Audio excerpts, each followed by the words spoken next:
Imagine, for just a moment, that your mind is like a projector. Every thought you think, whether big or small, whether uplifting or destructive, becomes part of the film that is playing out on the screen of your life. The way you see yourself, the way you experience the world, and even the opportunities that seem to come your way, they all trace back to the quiet, invisible power of your thoughts. That's the central idea of this book. You become what you think. Not what you occasionally dream about, not what you casually wish for, but what you consistently, deliberately, and repeatedly allow your mind to dwell upon. Throughout history, the greatest minds, from philosophers to inventors, leaders to spiritual teachers, have echoed the same truth. Thought shapes destiny. Marcus Aurelius, the Roman emperor, wrote, "The happiness of your life depends upon the quality of your thoughts." Buddha declared, "All that we are is the result of what we have thought." And in more modern times, motivational pioneers like Napoleon Hill and Norman Vincent Peale showed how focused, positive thinking can lead to extraordinary results. Why is this so? Because thought is the root of everything else. Your beliefs spring from your thoughts. Your emotions are fueled by what you think. Your actions are driven by the stories you repeat in your head. And over time, those actions carve out the habits that define your life. Change your thoughts, and you change your life. Think about it this way. If you plant an apple seed in the ground, you don't get oranges, you don't get lemons, you get apples. That seed contains the blueprint of the tree it will one day become. Your thoughts are no different. A thought of confidence can grow into courage, opportunity, and success. A thought of fear can grow into hesitation, missed chances, and regret. The seed you plant in your mind today will determine the fruit you harvest tomorrow. But here's the problem most people face. Many of us go through life without ever examining what seeds we are planting. Our thoughts run on autopilot. We replay the same worries, the same doubts, the same limiting beliefs we've carried for years, sometimes beliefs handed down to us by parents, teachers, or society. And without realizing it, we shape our future according to these old scripts. Pause for a second and think about your own mental patterns. How often do you catch yourself thinking, "I'm not good enough. This will never work out. Life is just unfair"? Each of those thoughts might seem harmless in the moment, but when repeated day after day, they etch deep grooves in the mind. They become the lenses through which you see the world, and before long, they become self-fulfilling prophecies. On the other hand, imagine what would happen if you trained your mind to repeat a different set of thoughts. Thoughts like, "I am capable. I am resilient. I am open to opportunities. I am worthy of success." If those were the grooves in your mind, how different would your life look in 5 years? How many doors would open? How much more confidence would you carry? This is why understanding the power of thought is not just some philosophical exercise. It's a practical, life-changing truth.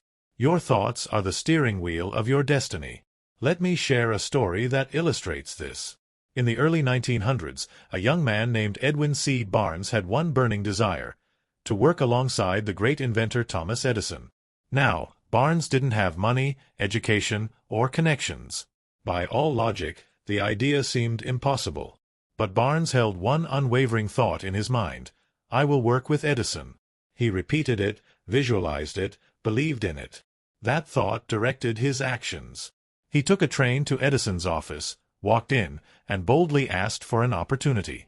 At first, Edison only gave him a minor job, sweeping floors and doing small tasks. But Barnes kept nurturing his thought. Within a few years, Edison chose him as a business partner. That one thought, nurtured with belief, shaped the course of his entire life. Now, what if Barnes had thought, "I could never work with Edison. Who am I to dream that big?" The opportunity would have died before it ever had a chance to live. This is the difference between people who achieve extraordinary things and those who settle for less. It's not always about talent, resources, or even luck. More often, it's about thought. What you think about yourself, what you believe about your possibilities, and what you allow your mind to dwell on, these are the silent forces sculpting your future. But here's the encouraging part: you are not stuck with the thoughts you've had in the past. You can choose, starting today, to plant new seeds. You can decide which mental patterns you want to reinforce and which ones you want to let go of. It doesn't happen overnight, But with awareness and repetition, the mind begins to shift. And when your mind shifts, your entire life follows. In this audiobook, we're going to take this truth, you become what you think, and explore it deeply. Together, we'll uncover how thoughts turn into beliefs, how focus amplifies whatever you place your attention on, how imagination creates blueprints for your reality, and how gratitude, affirmations, and consistent mental discipline can transform your inner world and outer results. This is not just about positive thinking in a shallow sense. This is about rewiring the very foundation of your life. Because when you master your thoughts, you master your destiny. As you listen, I encourage you to not just take in these words as information, but to reflect on them personally. Ask yourself, what thoughts have been guiding my life up until now?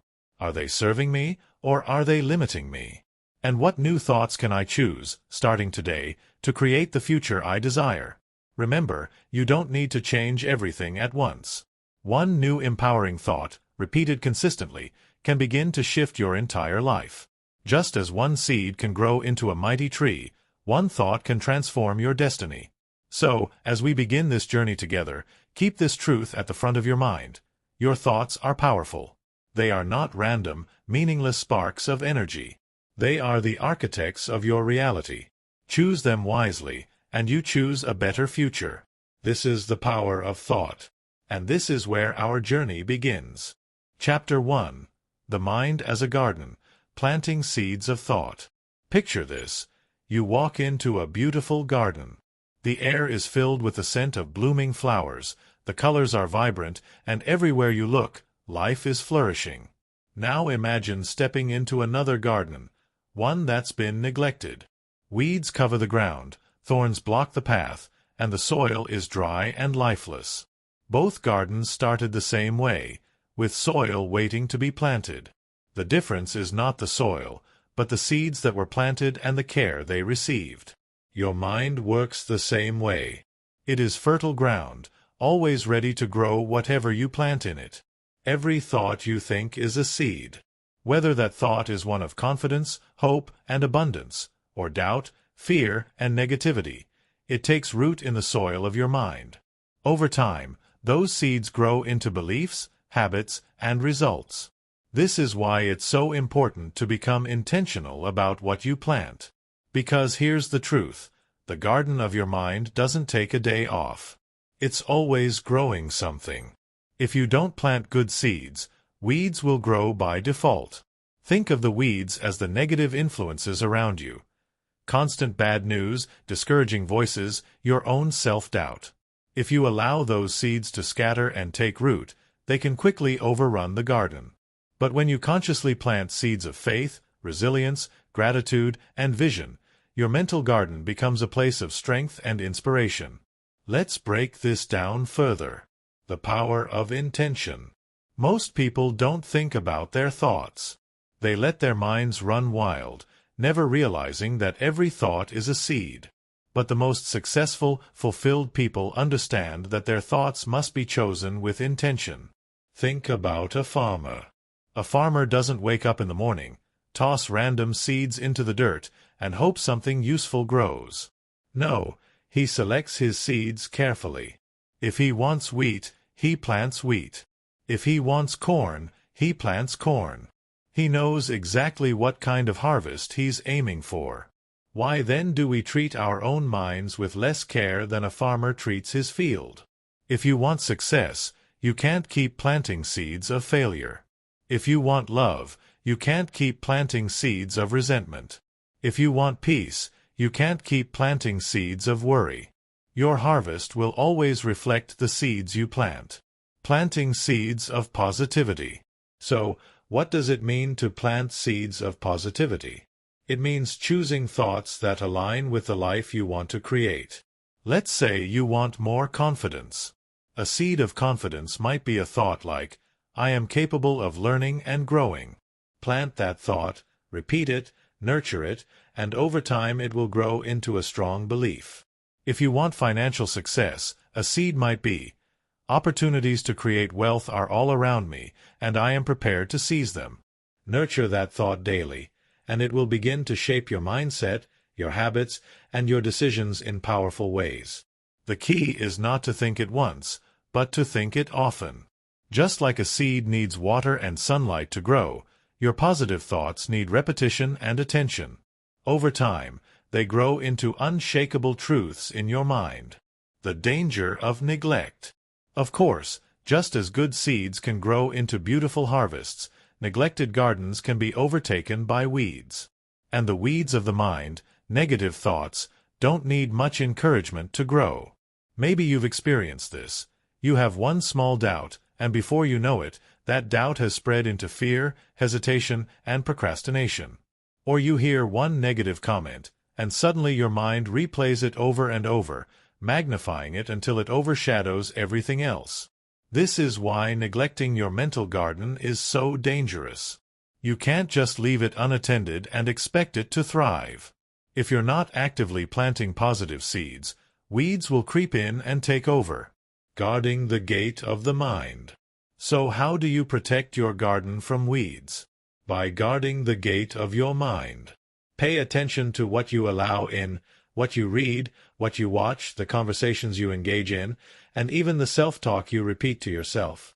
If you constantly expose yourself to negativity, whether from the news, social media, or pessimistic people, you're scattering weed seeds all over your mental garden. You have to be intentional about what you consume. Fill your mind with uplifting books, empowering conversations, and thoughts that inspire growth. Guarding your mind doesn't mean ignoring reality or pretending everything is perfect. It means choosing to focus on solutions instead of problems, on possibilities instead of limitations.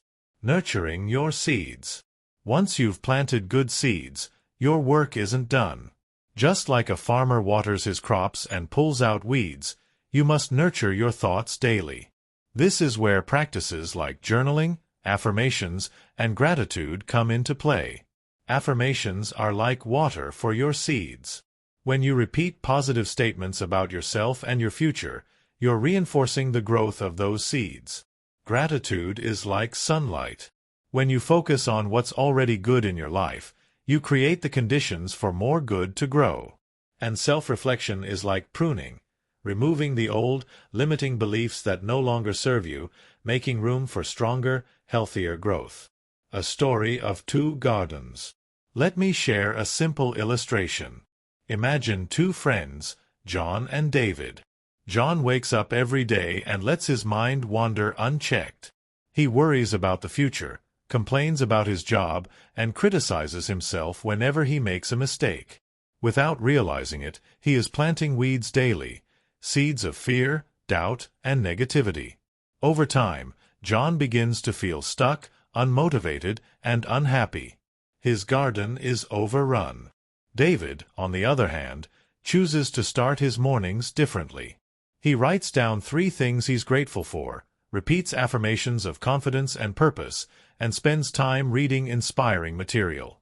Every day, he plants seeds of gratitude, faith, and determination. Over time, his garden flourishes. He feels more hopeful, takes more action, and attracts opportunities that align with his vision. The difference between John and David isn't luck. It's the seeds they chose to plant. Your garden, your choice. Here's the empowering truth. Your mind is your garden, and you are the gardener. You cannot control every seed that blows in. Sometimes life throws challenges and negativity your way. But you can decide which seeds to water and which to starve. You can choose which plants to nurture and which weeds to pull out. Every thought you think is a choice.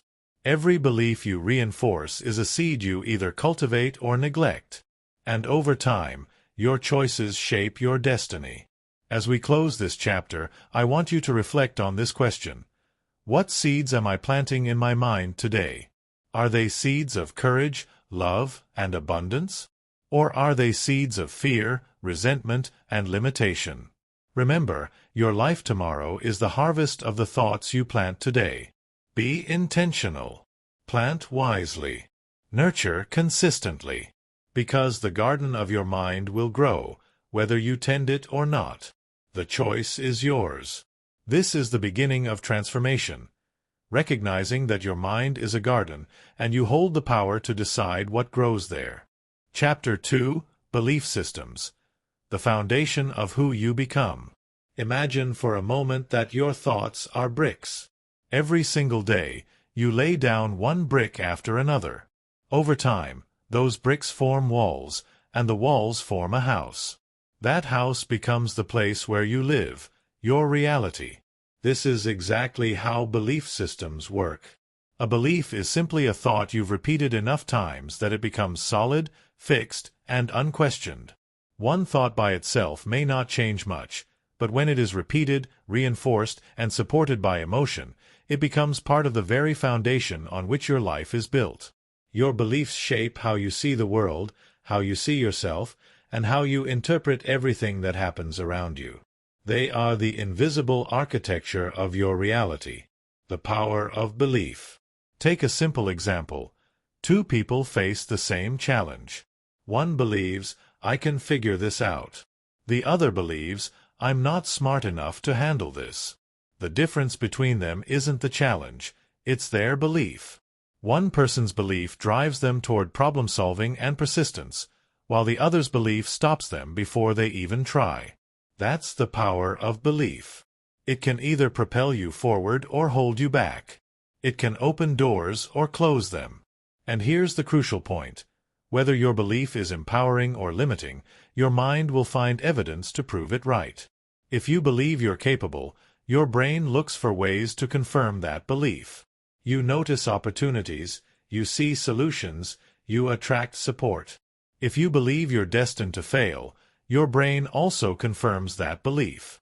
You notice obstacles, you see problems, and you reinforce discouragement. Belief is not about what's true or false in the objective sense. It's about what you accept as true in your mind. And once you accept it, it becomes the lens through which you see everything. Where beliefs come from. So where do these beliefs come from? Most of them are planted in us long before we're even aware of it. Childhood experiences, the words of parents and teachers, cultural messages, past successes, and failures. All of these form the early blueprint of what we believe about ourselves and the world. Think about a child who is constantly told, "You're so smart, you can do anything." That child grows up believing in their potential. Now imagine another child who is told, "You'll never amount to much, you always mess things up." Over time, that message becomes a belief, and the child lives within the limits of that belief. But beliefs don't just come from childhood. They're shaped every single day by repetition, environment, and experience. If you constantly feed your mind with thoughts of possibility, over time, you develop beliefs that support growth. If you constantly feed your mind with doubts and negativity, you build beliefs that reinforce limitation. The hidden power of limiting beliefs. One of the most dangerous things about beliefs is that many of them operate in the background. They're like software running quietly in your mind.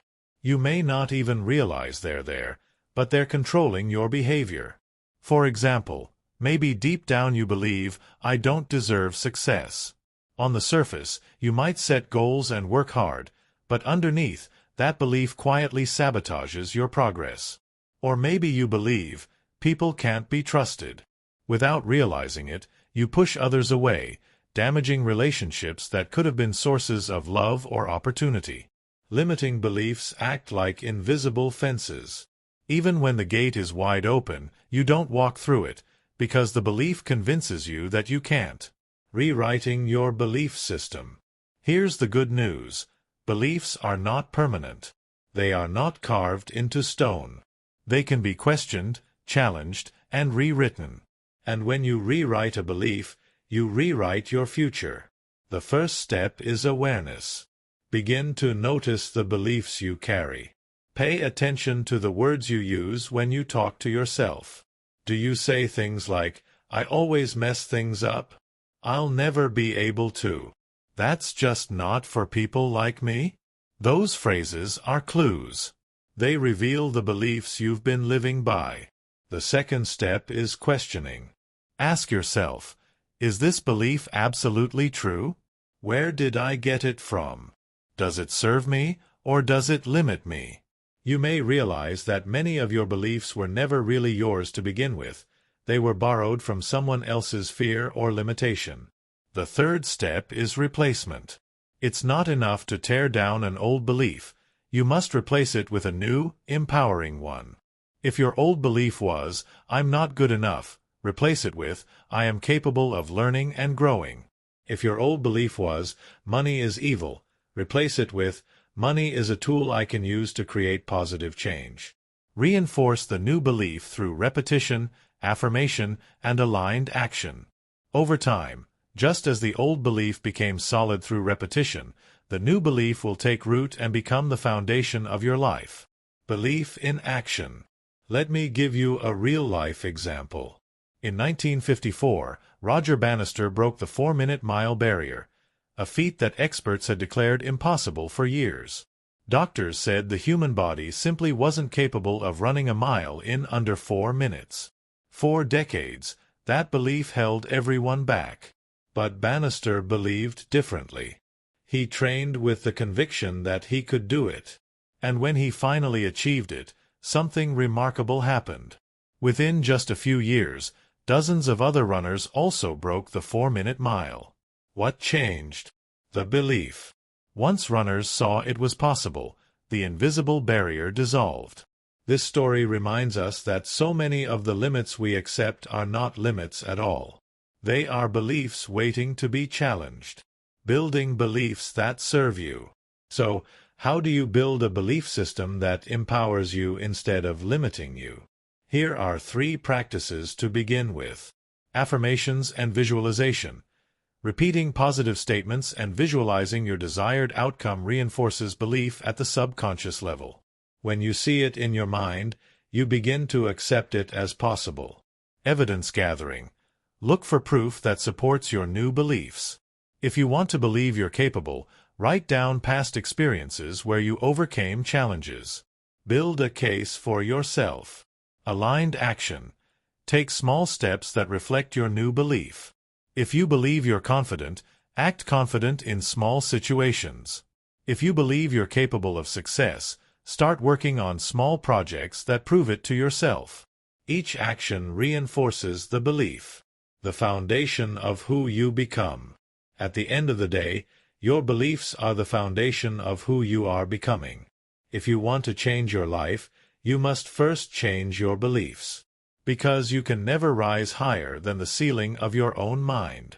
As you reflect on this chapter, I want you to ask yourself, what are the beliefs I've been living by? Which ones have been serving me, and which ones have been holding me back? Remember this, your beliefs are not fixed.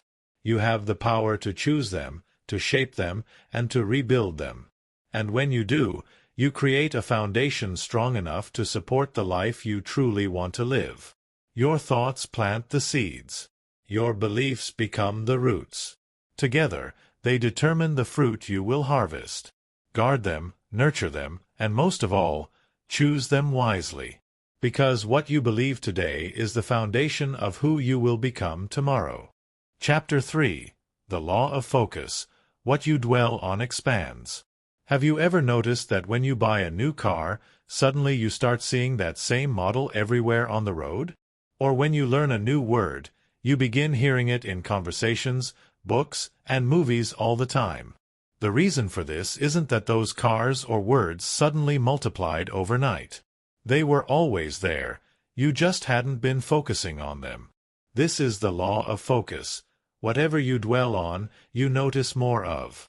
And not only do you notice more of it, but you also invite more of it into your life. In other words, what you focus on expands. Focus shapes reality. Your mind is like a powerful camera lens. Wherever you point it, whatever you zoom in on, becomes clearer and more dominant in your life. If you focus on problems, you see more problems. If you focus on opportunities, you start seeing doors you never noticed before. Focus doesn't just influence what you notice, it also influences how you feel and how you act. For example, if you dwell on everything that's going wrong in your life, you feel discouraged, stressed, and powerless. Those feelings then affect the actions you take or fail to take. On the other hand, if you dwell on what's working, what's possible, and what you're capable of, you feel energized and motivated. That energy pushes you to take action, which leads to better results. This is why two people can go through the same situation and have completely different experiences. It's not the situation that determines their outcome, it's their focus.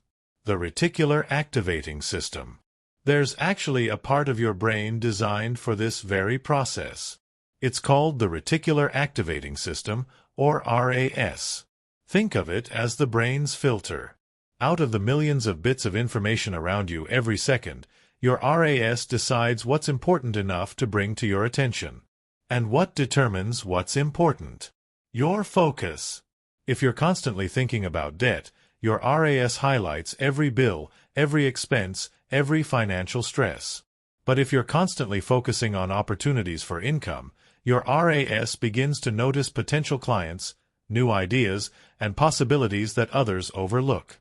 The world around you doesn't change, but the part of it you notice and respond to does.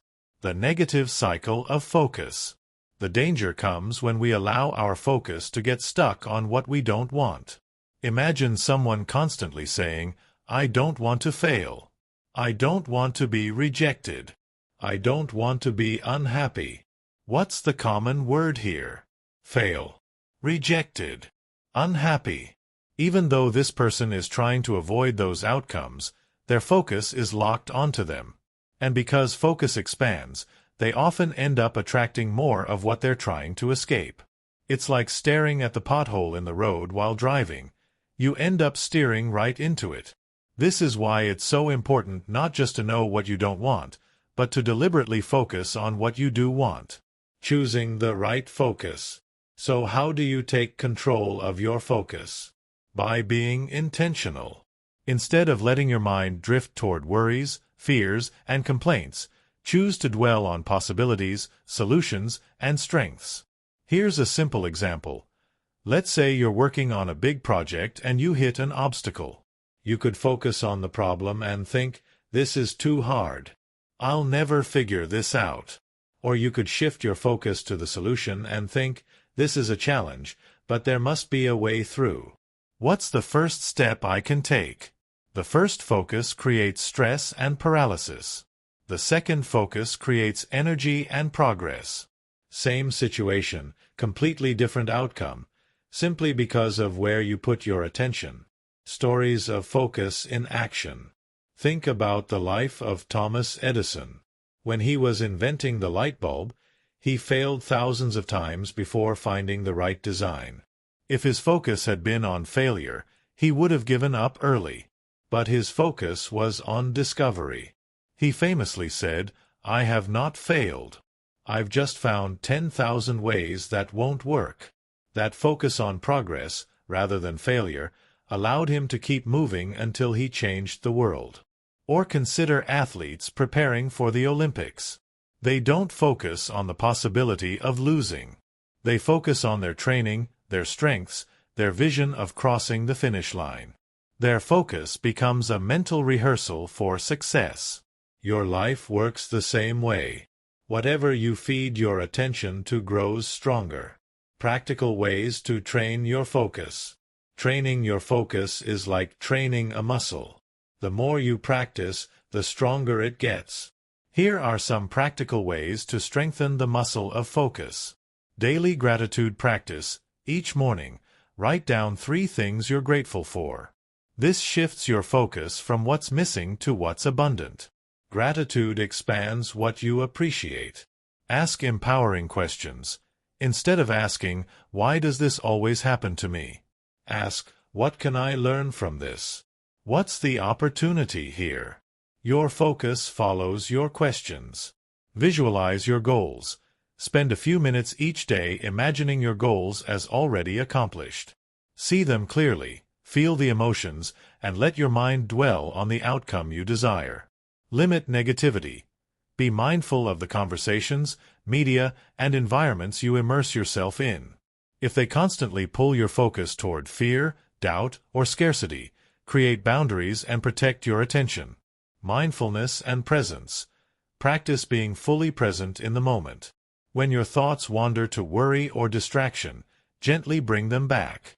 Focus isn't just about the future, it's about being centered in the now. Expanding the right things. Think of focus like sunlight.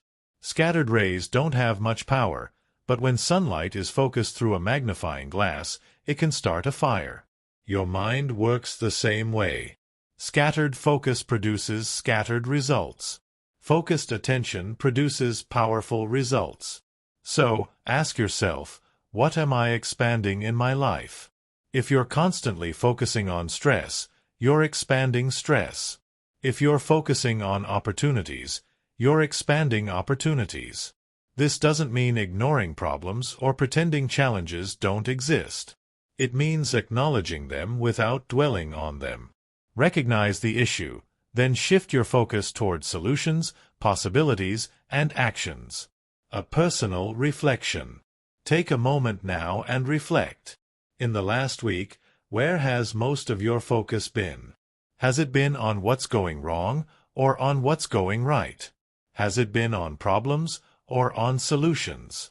On fears or on possibilities? Whatever your answer is, remember this. Your future will expand in the direction of your focus. The law in action. Let's circle back to the law of focus. It's simple, but profound. What you dwell on expands. If you dwell on fear, fear expands.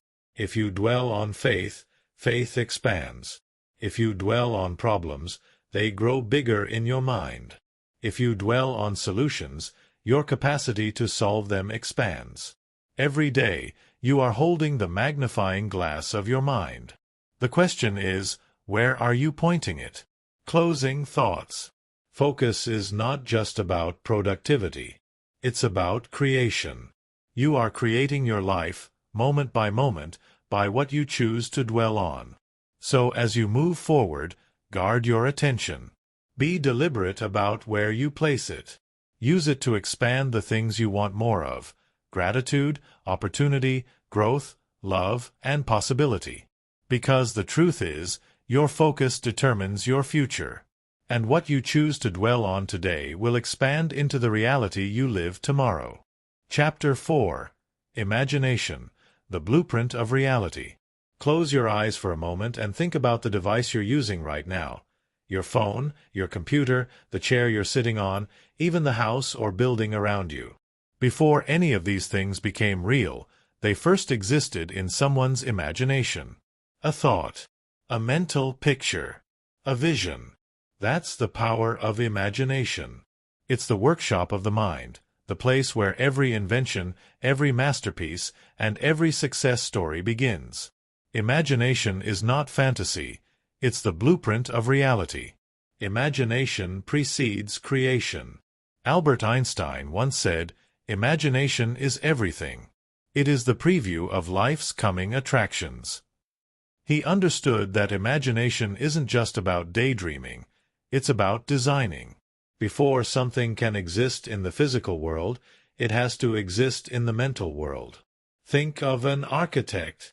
Before the building goes up, before the foundation is poured, before a single brick is laid, the architect sits down and imagines it. They sketch out the design, create blueprints, and visualize how it will look when it's finished. Only then does the building take shape in reality. Your life works the same way. Your imagination is the architect's desk of your future. Every goal, every dream, every achievement begins as an image in your mind. The bridge between the invisible and the visible. Imagination is the bridge between the invisible and the visible. When you imagine something clearly and vividly, you give it shape. You give it energy. You give your mind a target to aim at. Let's say you want to become healthier. If you only focus on what you don't like about your body, you stay stuck. But if you begin to imagine yourself strong, vibrant, full of energy, seeing it clearly in your mind, you create a mental blueprint for your body to move toward. Or maybe you dream of building a business. If you imagine failure, you'll hesitate. But if you picture your business thriving, imagine satisfied customers, imagine yourself making an impact, you build a vision that pulls you forward. Imagination fuels motivation. It paints a picture of what's possible, and that picture becomes a magnet, drawing you toward it. Mental rehearsal. One of the most powerful uses of imagination is something psychologists call mental rehearsal. Athletes use this technique all the time. Before a race, they close their eyes and picture themselves running perfectly, crossing the finish line strong. Studies show that mental rehearsal activates the same parts of the brain as actual practice. In other words, the brain doesn't fully distinguish between something vividly imagined and something physically experienced. This means that when you imagine success in detail, when you see yourself performing well, speaking confidently, achieving your goals, you're literally training your brain for success. You're programming your mind and body to act in alignment with that vision. Imagination and limitation. But just as imagination can build you up, it can also hold you back. If you spend your time imagining worst-case scenarios, picturing failure, or reliving fears, your imagination becomes a prison instead of a tool. How many people never take a risk because they've already imagined themselves failing?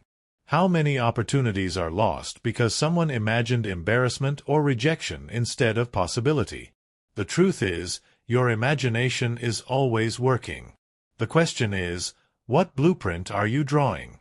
One of courage and possibility, or one of fear and limitation? Training your imagination. Like any skill, imagination can be trained. You can teach your mind to create blueprints that inspire and empower you. Here are a few ways to do it. Visualization practice. Each day, take a few minutes to imagine your goals as already achieved. Don't just see them, feel them.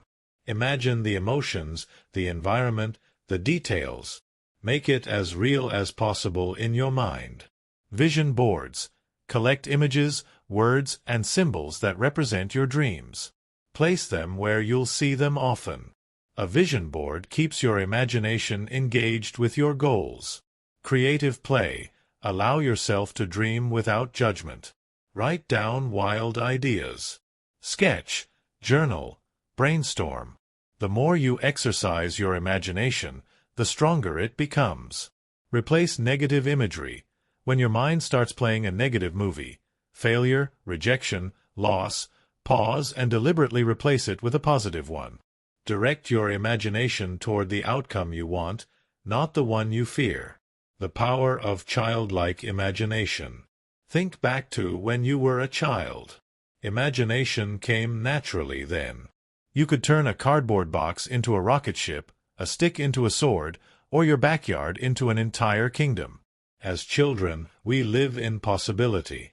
But as we grow older, many of us stop using our imagination. We're told to be realistic.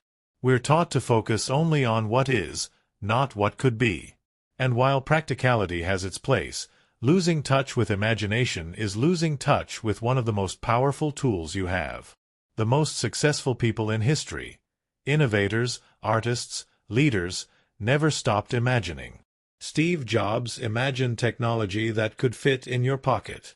Martin Luther King Jr. imagined a world of equality and freedom. The Wright brothers imagined human flight. Your imagination is a gift. It's the canvas where tomorrow is painted. A story of imagination at work. Consider the story of Walt Disney. Before Disney built his theme parks, he imagined them in great detail. He pictured a place where families could escape, where imagination came alive in rides, shows, and experiences. When others couldn't see it, he could. When Disneyland first opened, someone remarked, "It's a shame Walt didn't live to see this." But his brother replied, "He did see it. That's why it's here." Disney's story shows us a profound truth. Imagination makes the invisible visible. What begins in your mind can one day become real for the entire world to see. Imagination as a compass. Think of your imagination as a compass. It doesn't just show you where you are, it points you toward where you want to go. If you set your imagination toward fear, it will lead you to hesitation.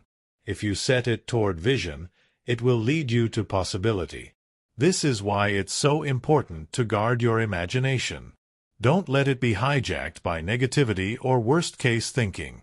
Instead, train it to picture the life you truly want to live. Closing thoughts. Your imagination is not just a tool for escape. It's a tool for creation. It is the workshop where ideas are born, the compass that points to your future, and the blueprint for everything you will one day build. So ask yourself, what am I imagining today? Am I picturing obstacles or opportunities? Am I imagining failure or success? Am I using my imagination to hold myself back or to pull myself forward? Remember this, everything you see in your life today was once imagined, by you or by someone else. And everything you will become tomorrow is being imagined right now. So dare to imagine boldly. Dare to design a future worth living. Because your imagination is not just a dream, it's the blueprint of reality. Chapter 5. The Energy of Positive Thinking. Take a deep breath for a moment. Inhale. Exhale. Now ask yourself, how do you feel right now? Your answer may be tired, anxious, motivated, calm, or even hopeful. Whatever it is, it's shaped by the thoughts you've been entertaining. That's the hidden truth about life. Your thoughts carry energy. And when you choose positive thinking, you don't just feel better inside. You change the energy you bring into every situation. Positive thinking is not about ignoring reality or pretending problems don't exist. It's about focusing on solutions, opportunities, and possibilities rather than being weighed down by fear and doubt. In this chapter, we'll explore how positive thinking shapes your energy, transforms your experiences, and ultimately guides who you become. The energy you carry. Have you ever walked into a room where someone was angry and you could feel it without a word being spoken? Or been around someone cheerful and their presence instantly lifted your mood? That's the energy of thought in action. Your mindset radiates. When you carry negative thoughts, you emit tension, resistance, and heaviness. When you carry positive thoughts, you radiate openness, encouragement, and confidence. People feel it. Opportunities are attracted to it. And most importantly, your body and mind respond to it. Positive thinking creates an inner environment where growth, creativity, and resilience thrive. Negative thinking creates a hostile environment where stress, fear, and self-doubt take over. Why positive thinking isn't naive? Some people dismiss positive thinking as unrealistic or naive. They say, life is hard, and thinking happy thoughts won't change that. But positive thinking is not about denying difficulties. It's about empowering yourself to face them with strength. When a storm comes, negative thinking says, I'm doomed, I can't handle this. Positive thinking says, the storm is real, but I can find shelter, I can learn, I can endure, and the sun will shine again. It doesn't ignore reality, it reshapes your response to it. And that response determines whether you collapse under pressure or rise stronger. Science behind positive thinking. Modern research proves what ancient wisdom has always taught. Positive thinking has measurable effects on your health, brain, and life outcomes. Stress reduction. Positive thinkers have lower levels of stress hormones like cortisol. They recover faster from challenges because they see problems as temporary, not permanent. Health benefits. Studies show people who maintain a positive outlook tend to live longer, have stronger immune systems, and even heal faster. Performance and creativity. Positive emotions broaden your thinking. You see more possibilities, think more clearly, and perform better under pressure. Resilience. Positive thinking strengthens your ability to bounce back after setbacks.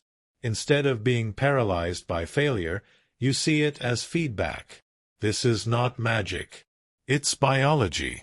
Your thoughts directly influence your body, your emotions, and the energy you carry into the world. Reframing. The heart of positive thinking. At the core of positive thinking is something called reframing. It's the ability to take an event and look at it through a more empowering lens. For example, you lose your job. A negative frame says, I'm a failure, I'll never recover. A positive frame says, this is painful, but maybe it's a chance to pursue something I've always wanted. You face rejection. A negative frame says, I'm not good enough. A positive frame says, this wasn't the right fit. There's something better out there for me. Reframing doesn't erase the difficulty, it gives you a way to face it without losing hope. And hope, when paired with action, becomes unstoppable.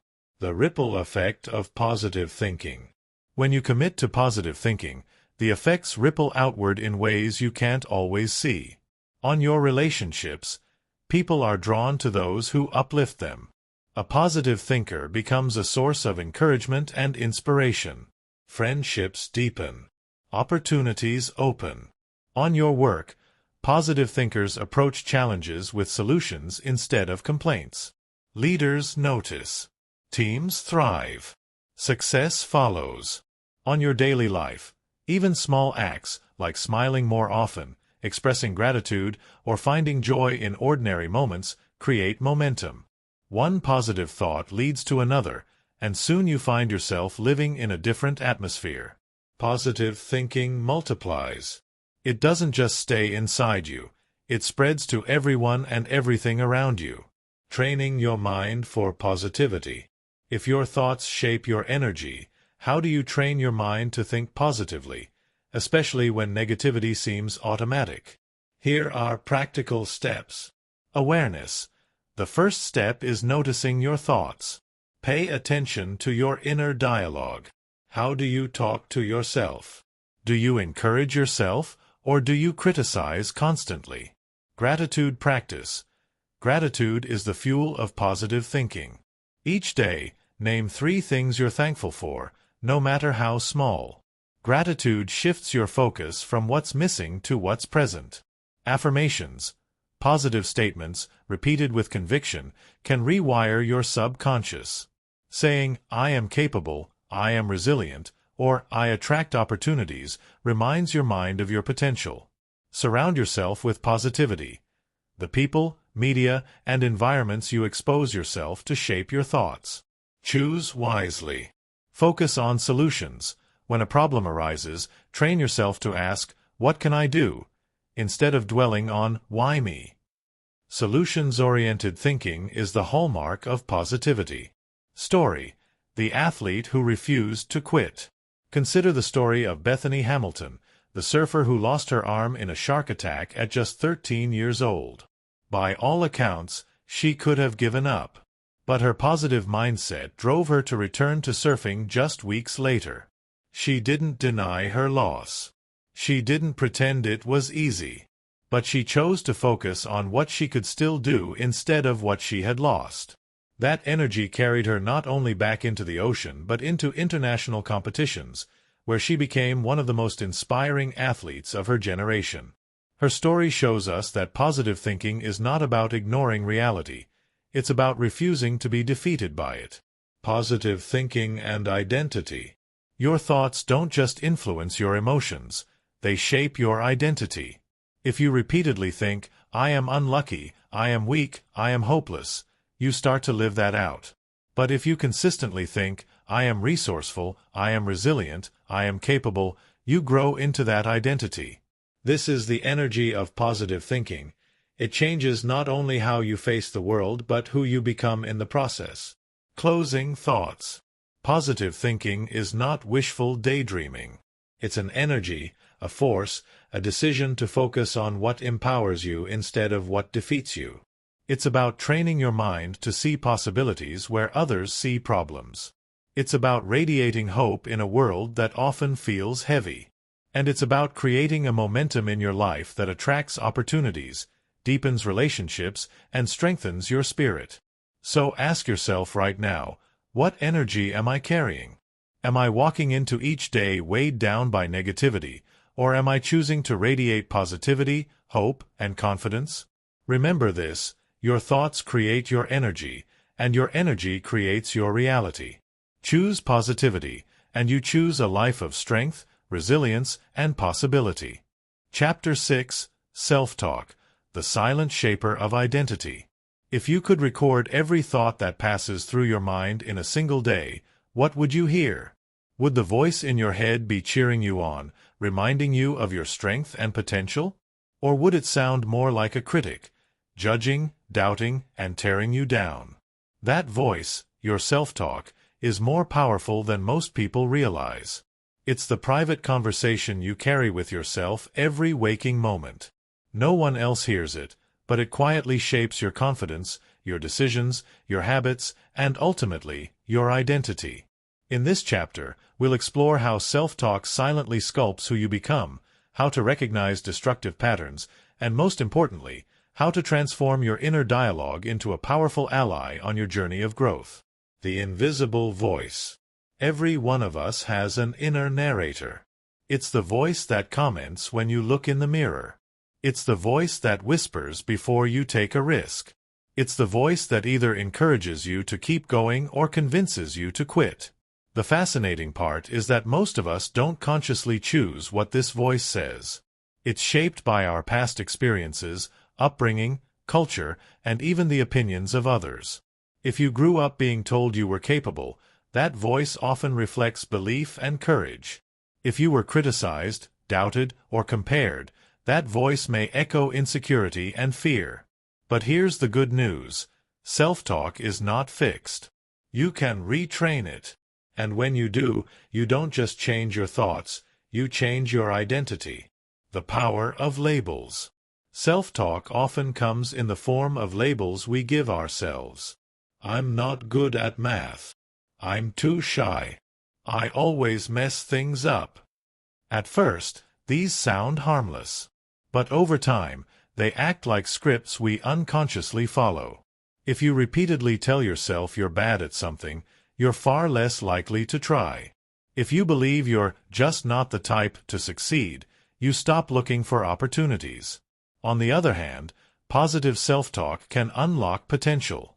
Saying, I'm learning, instead of, I'm bad at this, creates space for growth. Telling yourself, I'm resilient, even in difficulty, strengthens your perseverance. Your self-talk becomes a prophecy. What you repeatedly tell yourself eventually becomes what you live out. Negative self-talk, the silent saboteur. Think of negative self-talk as an invisible saboteur. It quietly chips away at your confidence and limits what you believe is possible. Common forms of negative self-talk include perfectionism, if it's not perfect, I've failed. Catastrophizing, if I make one mistake, everything will collapse. Comparison, I'll never be as good as them. Labeling, I'm lazy, I'm stupid, I'm not enough. Doubt, why bother trying? I'll probably fail. These thoughts may seem small, but they accumulate. Imagine carrying a backpack where you add a stone every time you criticize yourself. Over time, the weight becomes unbearable, not because life is harder, but because you're carrying self-inflicted burdens. Positive self-talk, the inner coach. Now imagine replacing that inner critic with an inner coach. Instead of tearing you down, this voice builds you up. Positive self-talk doesn't mean ignoring your flaws. It means speaking to yourself with the same encouragement you'd give a close friend. Examples. Instead of, I always fail, say, I didn't succeed this time, but I can learn and improve. Instead of, I'm terrible at this, say, I'm in the process of getting better. Instead of, I can't handle this, say, I've handled challenges before. I can do this too. Notice the shift. One way of speaking closes the door. The other keeps it open. The science of self-talk. Neuroscience reveals that self-talk literally rewires your brain. Repeated thoughts strengthen neural pathways, making them easier to think again. This is called neuroplasticity, the brain's ability to change based on experience. When you constantly repeat negative self-talk, you deepen the pathways of fear and doubt. But when you consciously choose positive, empowering self-talk, you strengthen pathways of confidence, resilience, and hope. In other words, every word you say to yourself is building a road. The question is, Where is that road taking you? Reprogramming your inner dialogue. So how do you transform self-talk from enemy to ally? Here are practical steps. Awareness. Catch your inner critic. Throughout the day, notice what you say to yourself, especially during stress or failure. Challenge the thought. Ask, is this true? Is there another way to see this? Often, negative self-talk is exaggerated or outright false. Flip it. Reframe the thought into something constructive. Instead of, I'm not good enough, try, I'm capable of learning and improving. Affirmations. Repeat empowering statements daily. I am worthy. I am capable. I am resilient. Over time, repetition turns belief into identity. Self-compassion. Talk to yourself as you would a friend. You wouldn't tell a friend, you're hopeless. Why say it to yourself? A story of transformation. Let's look at an inspiring real-life story. Jim Carrey, one of the most successful actors in Hollywood, grew up in poverty. At one point, his family lived in a van. During those hard times, his self-talk could have been, I'll always be poor. I'll never succeed. Instead, he used positive self-talk and imagination. He famously wrote himself a check for $10 million for acting services rendered, and dated it for several years in the future. He carried that check in his wallet and reminded himself daily, I am destined for success. Years later, he was paid exactly $10 million for one of his movies. Now, was it just the check? No. But that self-talk shaped his identity and gave him the belief to persist until his dreams became reality. Self-talk and identity. Here's the deeper truth. Your self-talk isn't just commentary, it's identity programming. Every time you say, I'm not confident, you strengthen the identity of someone who lacks confidence.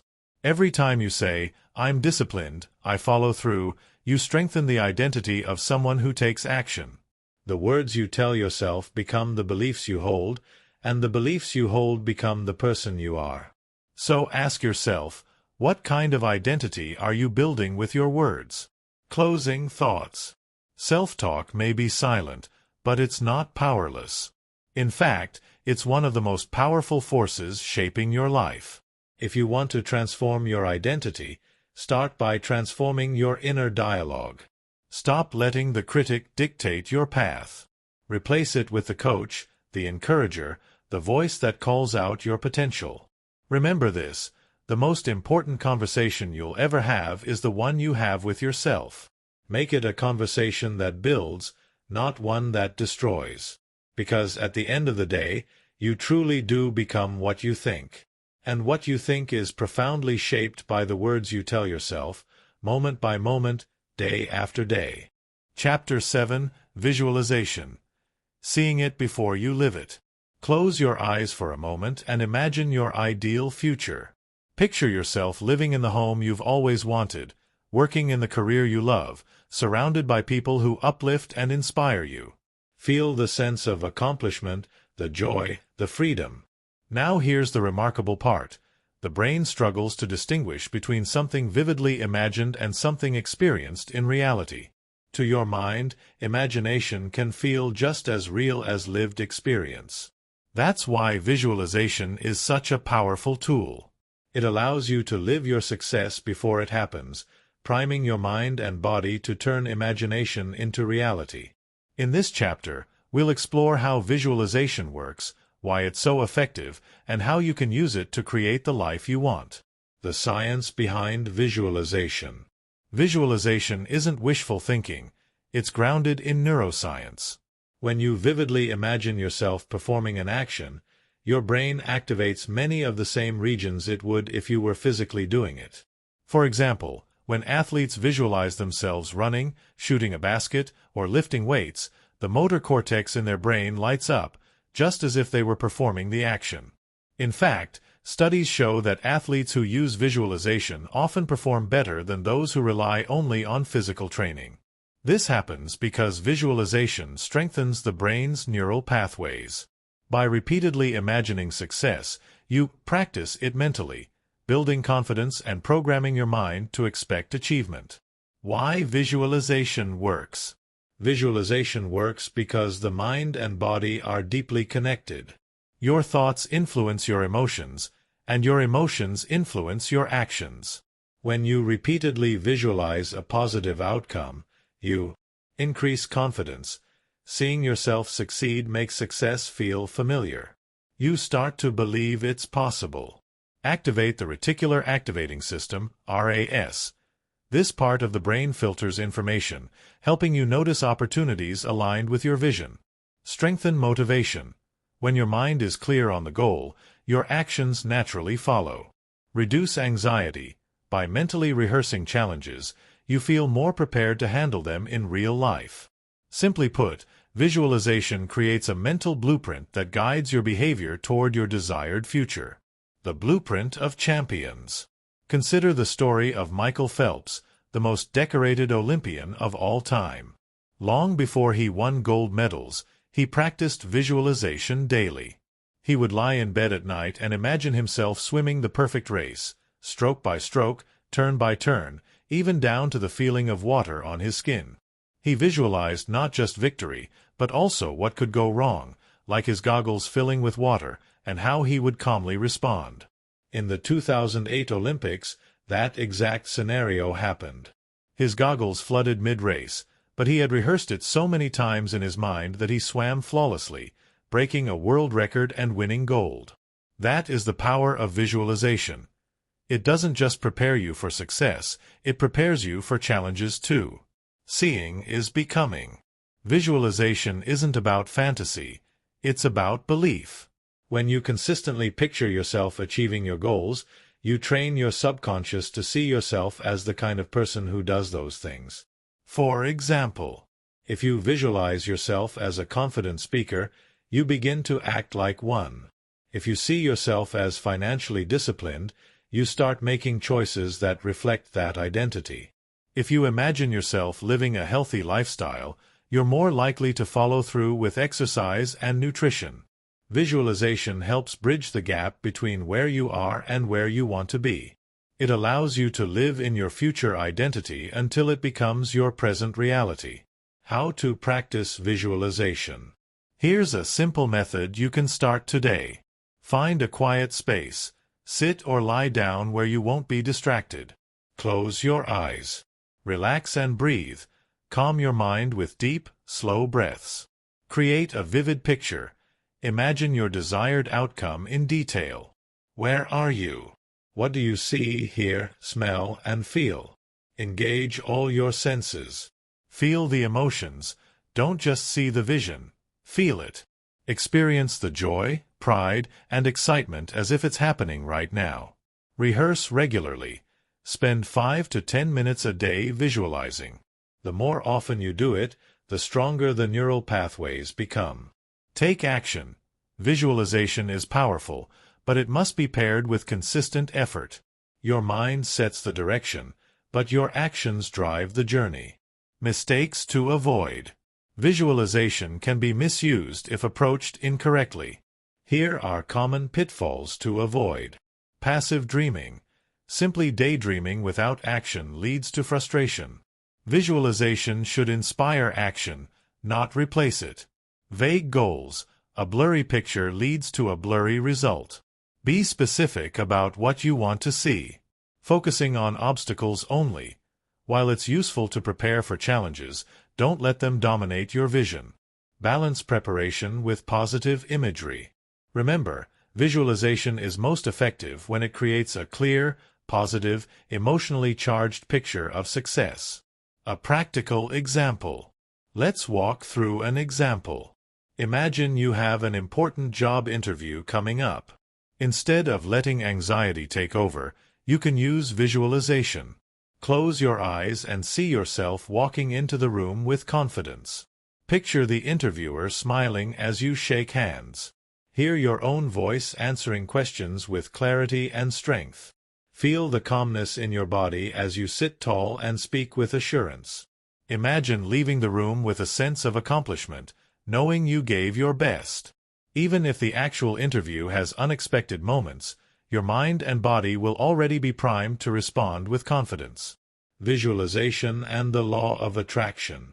Some people connect visualization with the law of attraction, the belief that what you focus on consistently will eventually manifest in your life. Whether or not you believe in the law of attraction, one truth is undeniable. Your thoughts shape your actions, and your actions shape your results. When you visualize success daily, you naturally start aligning your behavior with that vision. You notice opportunities, you pursue them, and you persist until you achieve them. So whether you see it as science, spirituality, or both, the result is the same. Visualization helps you turn possibility into reality. Closing thoughts. Visualization is more than imagination. It's rehearsal for success. It allows you to see it before you live it, preparing your mind and body to create the life you desire. Champions, leaders, innovators, and dreamers throughout history have used this tool. And you can too. So take a few minutes every day to close your eyes and see the future you want. Live it in your mind until it feels real. Because when you can see it clearly, you can believe it. And when you believe it, you'll take the steps to achieve it. Your imagination is not just for dreaming, it's for building. Visualization is the blueprint, and your actions are the bricks. Together, they create the masterpiece of your life. Chapter 8. The Company You Keep. Thoughts are contagious. There's a simple truth that often goes unnoticed. The people you surround yourself with influence your thoughts, your habits, and ultimately, your destiny. Whether you realize it or not, you absorb the energy, attitudes, and beliefs of those around you. Thoughts are contagious, and your environment shapes your mindset. This chapter explores the undeniable impact of the company you keep, why your circle matters so much, and how to intentionally choose relationships that elevate your life instead of dragging it down. The influence of your circle. Think back to your childhood. You may have noticed that kids who hung out with troublemakers often ended up in trouble themselves. Not because they were inherently bad, but because behavior spreads like wildfire. If everyone around you is breaking rules, it feels normal to do the same. The same principle applies in adulthood. If you spend your time with people who constantly complain, criticize, and gossip, you'll soon find yourself echoing their negativity. On the other hand, if you surround yourself with dreamers, achievers, and encouragers, their positivity becomes part of you. There's an old saying, "Show me your friends, and I'll show you your future." It's not just a proverb, it's a principle of life. Mirror neurons. Why we absorb other people's energy. Science backs this up. Our brains are wired with something called mirror neurons, cells that fire not only when we act but also when we observe others acting. These neurons are the reason you yawn when someone else yawns or feel anxious when someone near you is nervous. The same process applies to attitudes and beliefs. If you consistently spend time around people who think big, take risks, and pursue growth, your brain mirrors that behavior. You adopt their mindset, often without realizing it. This is why mentorship and community are so powerful. You rise, or fall, to the level of the people closest to you. Positive contagion versus negative contagion. Thoughts spread like a virus, and they can either build you up or break you down. Negative contagion. Imagine sitting with a group of people who constantly talk about how hard life is, how unfair everything seems, and how success is only for the lucky few. After an hour, you'll likely feel drained, discouraged, and hopeless. That's the cost of absorbing negativity. Positive contagion. Now imagine spending that same hour with people who talk about opportunities, ideas, solutions, and personal growth. Their energy is infectious. You leave the conversation motivated, inspired, and ready to act. Your environment either fuels your potential or starves it. The company you keep determines which direction you'll move in. The law of averages. There's another principle worth remembering. You are the average of the 5 people you spend the most time with. Think about your inner circle right now. Consider their mindset, their habits, their ambitions, and their outlook on life. chances are you reflect a blend of those qualities. If they read books, you're more likely to read. If they invest in themselves, you'll start doing the same. If they procrastinate and waste time, it becomes easier for you to do so too. Your circle acts like a thermostat. It sets the temperature for your growth. Why letting go is hard. At this point, you may be thinking, but what about lifelong friends or family members who bring negativity into my life? Do I just cut them off? The truth is, letting go isn't always simple, but it is often necessary. Some relationships were only meant for a season. People grow in different directions, and sometimes holding on to the wrong company keeps you stuck in the past. This doesn't mean you have to abandon people completely. It means you can limit their influence. You can choose to spend less time with those who drain your energy and more time with those who fuel your vision. Your peace, progress, and purpose matter too much to be sacrificed to toxic relationships. Choosing uplifting company. So, what does it look like to choose the right company? Here are some qualities to look for in the people you allow closest to you. Encouragers. They cheer for your progress instead of envying it. Truth-tellers. They're honest with you, even when it's uncomfortable, because they care about your growth. Dreamers and doers. They inspire you by pursuing their own goals. Problem solvers. Instead of complaining, they look for solutions. Lifelong learners. They value growth and push you to keep learning. When you consistently surround yourself with people who carry these traits, their mindset becomes yours. Building a circle of growth.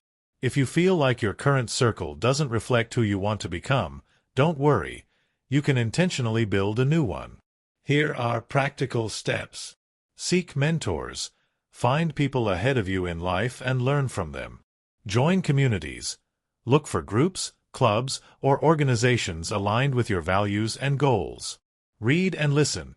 Even if you don't have direct access to inspiring people, you can spend time with them through books, podcasts, and audiobooks. Be that person for others. If you want to attract positive people, start by being positive yourself. Remember, growth rarely happens in isolation. It happens in connection. Guarding your mind. One of the most powerful acts of discipline is guarding your mind from toxic influence. This doesn't just apply to people.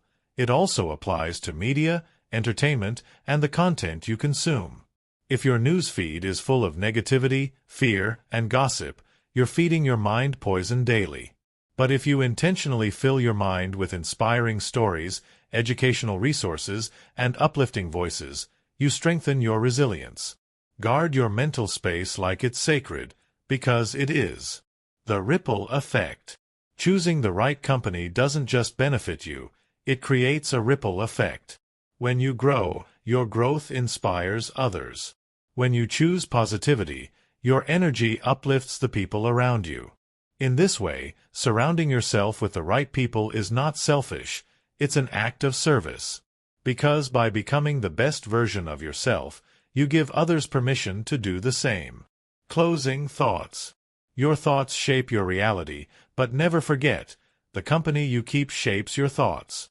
If you want to live a life of purpose, joy, and growth, choose wisely who you allow into your inner circle. Because whether you realize it or not, thoughts are contagious. Stay close to people who lift you higher.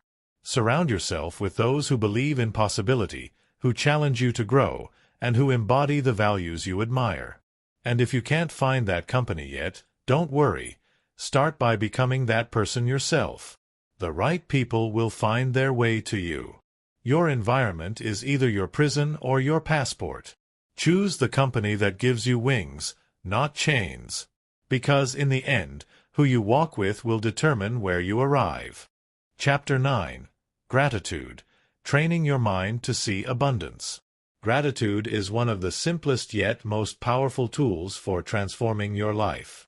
It doesn't require wealth, status, or special talent, only awareness. Yet its impact is profound. Gratitude changes not only how you see the world but also how you experience it. At its core, gratitude is a shift in focus.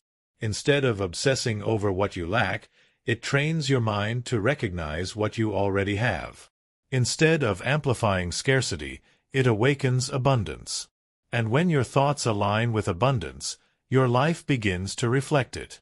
In this chapter, we will explore why gratitude is more than just a nice idea, how it rewires your mind for joy, and practical ways to make gratitude a daily practice that reshapes your reality. The power of perspective.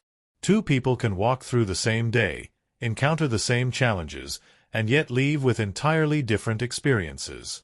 One notices only the problems, the long lines, the rude driver, the heavy workload. The other notices blessings tucked between the chaos, the warmth of a cup of coffee, a stranger's smile, a safe place to rest at night. The difference is not in circumstances, but in perspective. Gratitude sharpens your awareness to see the good that is already present. Without it, you risk falling into a trap of endless dissatisfaction, always chasing the next thing, always waiting for happiness to arrive tomorrow. Gratitude is the art of realizing that happiness isn't waiting in the distance. It's here, woven into this very moment. Why gratitude shapes thought patterns.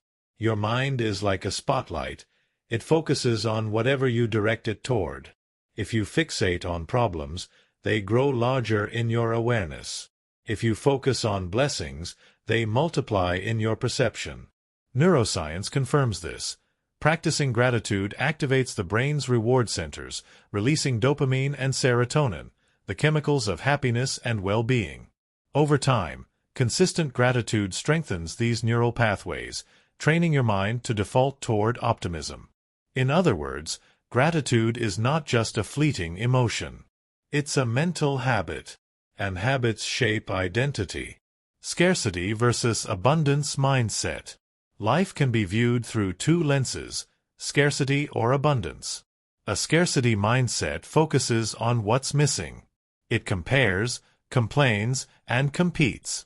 It says, "I'll be happy when," placing joy forever out of reach. An abundance mindset focuses on what's present. It notices, appreciates, and celebrates. It says, "I am grateful now," and from that place, it attracts even more to be grateful for. Gratitude is the gateway from scarcity to abundance. It breaks the cycle of never enough and opens your eyes to the wealth already around you. Health, relationships, opportunities, even the simple miracle of being alive. Gratitude in the midst of struggle. It's easy to be grateful when life is smooth. The real test of gratitude is when challenges arrive. How do you find abundance when you're surrounded by loss, setbacks, or uncertainty? Here's the truth. Gratitude does not deny pain. It doesn't pretend that suffering doesn't exist. Instead, it acknowledges pain but chooses to focus on the light that remains. Think of gratitude as a lens. When life is dark, the lens doesn't erase the shadows, but it helps you notice the stars. In tough times, gratitude shifts your focus from despair to hope, from what is broken to what can still be built. Small gratitudes, big shifts. Many people think gratitude has to be grand, like winning a lottery or achieving a lifelong dream. But gratitude works best in the small things. The taste of fresh water on a hot day.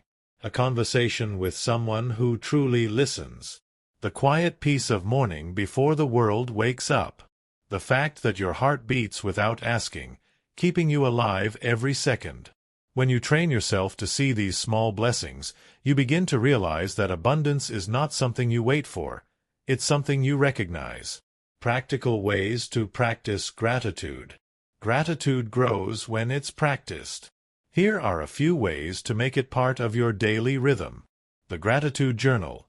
Each night, write down 3 things you're grateful for. They don't have to be extraordinary. Often the simplest things carry the most weight. Morning mindset shift. Before checking your phone or rushing into the day, pause and name one thing you're thankful for. This sets the tone for your mind. Express it. Don't just feel gratitude. Speak it. Tell the people in your life why you appreciate them. Gratitude unspoken is gratitude incomplete. Gratitude walks. Take a walk while intentionally noticing and naming the things around you to be thankful for. The trees, the air, the sunlight, the ability to walk itself.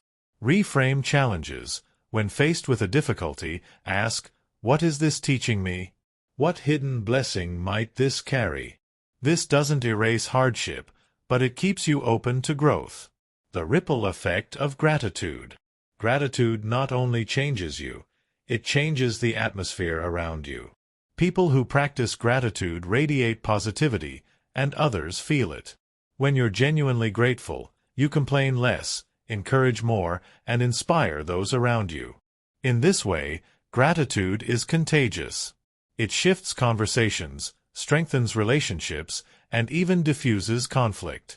Imagine a home, workplace, or community where gratitude is the norm. Complaints shrink, appreciation grows, and abundance becomes the shared reality. Stories of gratitude. Consider the stories of individuals who endured incredible hardship yet held on to gratitude. Holocaust survivors who, despite unimaginable loss, expressed thankfulness for each breath of freedom. Patients in hospital beds who choose to focus on gratitude for visits from loved ones or moments of laughter, even in pain. Entrepreneurs who, after failure, practice gratitude for the lessons that help them succeed later. These stories remind us that gratitude is not about perfect circumstances, it's about perspective. If they could find gratitude in their darkest hours, surely we can find it in our daily lives. Closing thoughts. Gratitude is more than saying, "Thank you." It is a way of thinking, a way of living, and a way of seeing the world. It trains your mind to notice abundance, even when scarcity seems loud. The truth is, you will always find what you're looking for. If you search for problems, they will be endless. But if you search for blessings, they will be everywhere. Gratitude is the bridge between where you are and where you want to be. It grounds you in the present while opening doors for more joy, peace, and fulfillment in the future. So, start today. Train your mind to see abundance. Write it down, speak it out, and live it daily. The more you practice gratitude, the more your life will become a reflection of abundance. Because when you fill your thoughts with thankfulness, you stop waiting for happiness, and start living it. Chapter 10. Purposeful Thinking. Directing your mind toward destiny.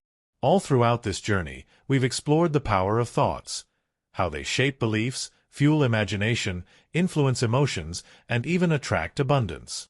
But now, as we reach the final chapter, we arrive at the ultimate question. What direction will you give your thoughts? Because thoughts without direction are like arrows without a target. They scatter, they drift, they land nowhere. Purposeful thinking is what gives your mental energy focus, clarity, and intention. It is the bridge between what you hope for and what you actually live. In this chapter, we'll explore what it means to think with purpose, why drifting thoughts can sabotage destiny, and how to train your mind to become a compass that always points toward your higher calling. The power of intentionality. Every invention, every movement, every great achievement began with a thought directed toward a specific purpose. The airplane was once just an idea in the mind of the Wright brothers. Electricity was once only a vision in the imagination of Thomas Edison. The smartphone you carry began as an intentional thought in the minds of engineers who refused to let it stay an idea. These weren't random musings. They were intentional thoughts, deliberately chosen, deliberately nurtured, deliberately acted upon. You see, the difference between daydreaming and destiny is focus. Daydreams float without roots. Purposeful thinking grounds them in reality. The danger of mental drift. Many people live life without purpose in their thoughts. They allow their minds to drift from worry to distraction, from fear to comparison. Like a ship without a captain, their mental energy gets tossed by every wave of circumstance. The cost of mental drift is high. It leads to procrastination, wasted energy, and feelings of being lost. Instead of designing their life, they simply react to it. Purposeful thinking is the antidote to drift. It is choosing every day to point your mind toward what matters most. What is purposeful thinking? Purposeful thinking means asking, what do I want my life to stand for? What values will guide my choices? What future am I moving toward? It is not just thinking about what you don't want. That's problem-focused thinking. Purposeful thinking is focusing on the outcome you do want and then directing your thoughts, habits, and actions toward it.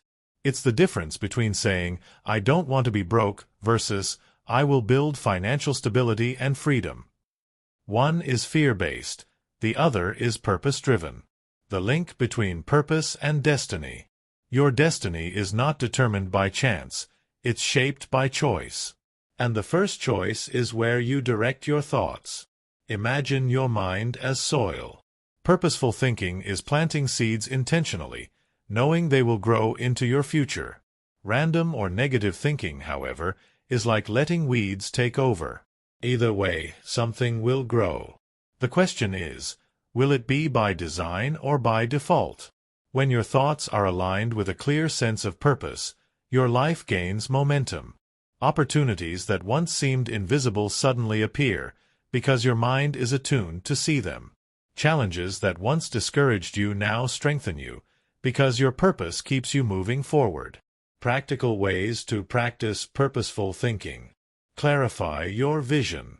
Write down what you want for your future, not in vague terms, but with clarity. What kind of person do you want to become? What impact do you want to make? Purposeful thinking begins with a clear vision. Set mental anchors. Each morning, choose a single thought or affirmation that aligns with your destiny. Repeat it throughout the day. This keeps your mind from drifting.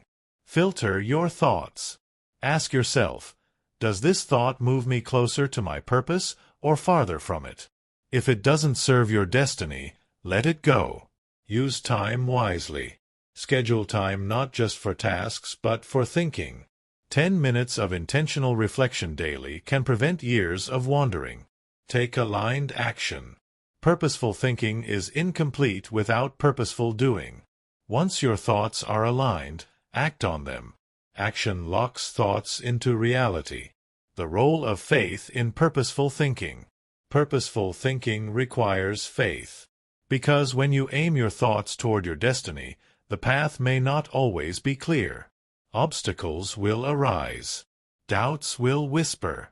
The future will sometimes feel uncertain. But purposeful thinking says, even if I don't see the entire staircase, I will take the next step. It is the belief that your destiny is bigger than your doubts, and that by directing your mind consistently, the way forward will unfold. Purpose transforms struggles. When you think with purpose, even struggles become fuel. Instead of asking, why is this happening to me? You ask, how is this shaping me for my destiny? This perspective turns pain into preparation. Every failure becomes a lesson. Every delay becomes a redirection. Every obstacle becomes part of the training ground that strengthens you for the future you're building. Without purpose, struggles feel meaningless. With purpose, they become meaningful stepping stones. Living a life of mental intention. The truth is, everyone ends up somewhere, but only a few end up there on purpose. Most people drift through days without realizing their thoughts are quietly steering their destiny. Purposeful thinking means refusing to let your mind wander aimlessly. It means saying, I will think thoughts of growth, not limitation. I will focus on opportunities, not obstacles.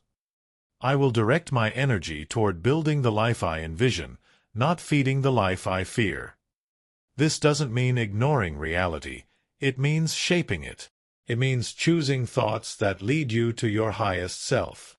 Closing thoughts, the call to direct your mind. As we close this journey together, remember this, your thoughts are not powerless whispers.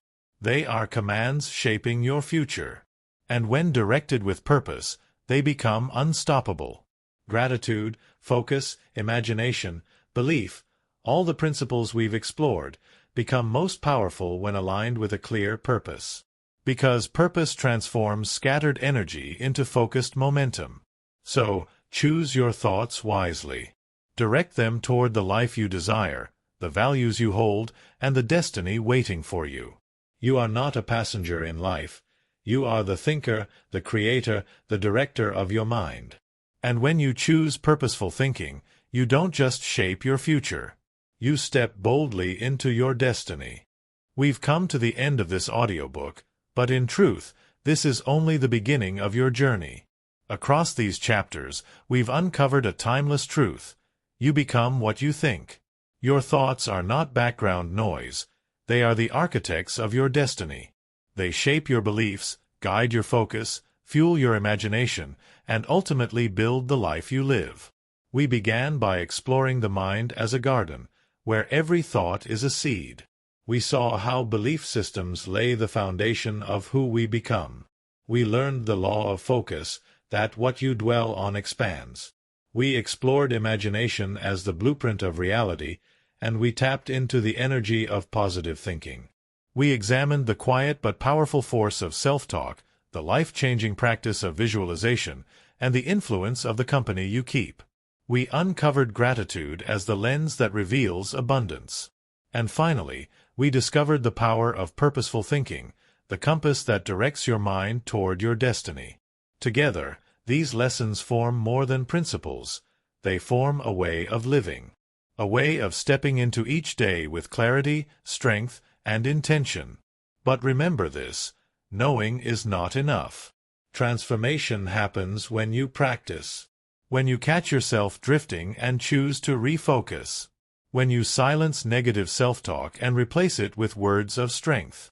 When you fill your imagination not with fear, but with possibility. When you align your thoughts with purpose every single day. Your life tomorrow will be shaped by the thoughts you think today. And if you commit to mastering your mind, there will be no limit to what you can achieve. So as you leave this audiobook, take this truth with you.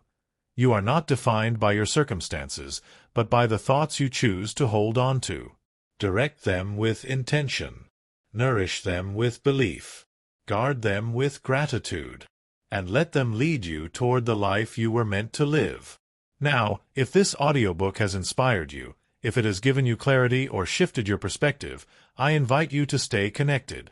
Subscribe, follow, and join this journey as we continue to explore the power of the mind, the strength of discipline, and the path to success. This is more than just content. It's a community of people choosing to rise above average, choosing to take control of their destiny, choosing to become what they think. And I would love for you to be part of it. So hit that subscribe button, share this audiobook with someone who needs to hear it, and keep coming back for more wisdom and inspiration designed to help you grow, achieve, and live with purpose. Thank you for listening. Now go, and remember, your destiny is already within you. All you need to do is direct your thoughts, and watch your life transform.